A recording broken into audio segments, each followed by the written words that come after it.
Mariqua. And we're going to start with our poblano. Now check out that stem. See how it's straight? That means it's not hot as the ones that have the curved stem. So that's a really cool way to shop for peppers in the store. And you'll see right there that the poblano is not very hot. I like using it in place of a bell pepper when I'm cooking personally.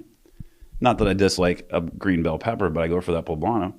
So you'll notice here that all the stems are pretty straight. I'm doing that so I don't have too much heat in my pepper starting out. And I'll be able to control that by the way that we're going to cut them here in a second. So Guajillo chilies brings the smokiness. It's a little hotter than a jalapeno. It's right in that area. But it's a different type of heat since it's been dried. And it brings that smokiness. It's really wonderful. So we've got some onion inside of the food processor. We're going to keep it going the whole time here. What we're going to do is we're pretty much going to puree our vegetables down into a paste, really. So we're getting some carrot in there. So this is a very traditional start of a Mariqua. Carrots, onion, and celery, French. Here's our guajillo. I want you to be really careful, guys, whenever you're cutting this because it's waxy on the outside and your knife could slip. I've got a really sharp knife there and it still could potentially slip. So see, I'm cutting really long and straight away. Just be careful. I promise it's a little bit dangerous, you could say. But you definitely want to get it in there. The guajillo is wonderful, and they're all over the place these days. So here is our poblano. We're going to use half of one. Now, when you're dealing with your peppers, one of the ways you can tell the heat that you're putting into your food is how much of the rib and seed. Now, everyone thinks that the seed is where the heat is, and it is, but it's really in the white part. It's called the rib, and that's where you're getting most of the heat. So if you cut that out, even with the jalapeno, guess what? It's not that hot anymore. That's where all the heat is. So you really can control the heat yourself. So we're going to get some celery in there. Do not forget the little piece at the end.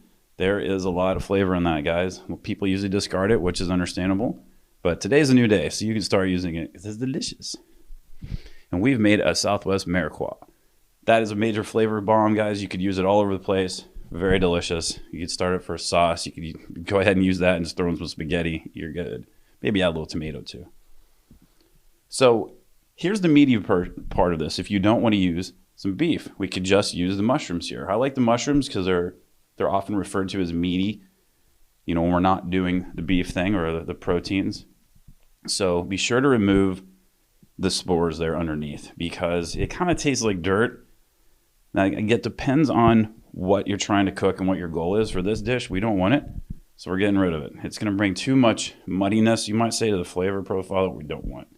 And do that on the little guys. So that's a poblano. The little ones are cremini, and they're the same thing, believe it or not. Cremini is just a mini portobello. Sorry, portobello is the big one. Cremini are the little guys. And this is a really cool ingredient.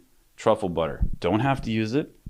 I happen to have it when I was cooking. I was like, I'm going to try this because the truffles are often referred to kind of like a mushroom a little bit. They have that luxurious flavor profile, which a mushroom can have, but nothing beats the truffle in that accord. That's why they're usually expensive. The butter's not that expensive, though. That little thing costs about $5-6. So if you're feeling adventurous, grocery stores have it these days. It's really good. Sometimes you can find it in a can, and you can chop it up and add it to some butter, and then roll it up into some plastic wrap and let it set up in the fridge. You got compound butter. So we're going to season and flavors. So we're not using a lot of salt. We're just getting a little bit going. That's some dried thyme. Mushrooms and thyme are best friends. If there's any ingredient you can throw at a mushroom, it's thyme. Dried or fresh, whatever you got. So I cooked half of the mushrooms without all of them because they would just steamed. So I went half and let them caramelize and develop some flavor. Then I added the rest of them in there. So we're not trying to hurry the cooking of the mushrooms so that they have a little bit of caramelization on them. Now we're going to add in our base. Now we're going to be adding some beautiful tomato products, some tomato paste here in just a moment, which is going to really help us develop the color and flavor. No doubt, definitely the flavor first, but it's going to make it beautiful, as you saw in the picture in the beginning. So right now it's a little bit, you know, looking a little bit like it needs a little help. And you want to cook down that Mariqua base before we add in the meat. And you'll notice it reduces down, it tightens up. So give it a little time before you add your meat in there. So let's taste, season, and adjust. See where we're at before we start adding some big flavors into here. It needs more salt. That's why we went very light in the beginning. We don't want to overdo it. We can't take salt out. Some fresh cracked black pepper. Everybody likes a little pepper usually, especially in the Southwest Texas Bolognese.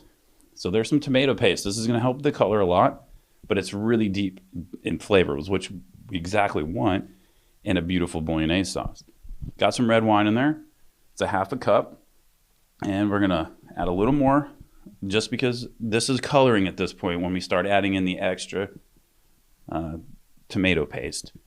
And I love adding something fresh to really bring everything together. So that's some canned tomatoes, got one in there, and we have a wonderful Texas bolognese. Guys, it's so delicious. I was so shocked the first time I tasted it. I was like, I'm never making a normal bolognese ever again. It was that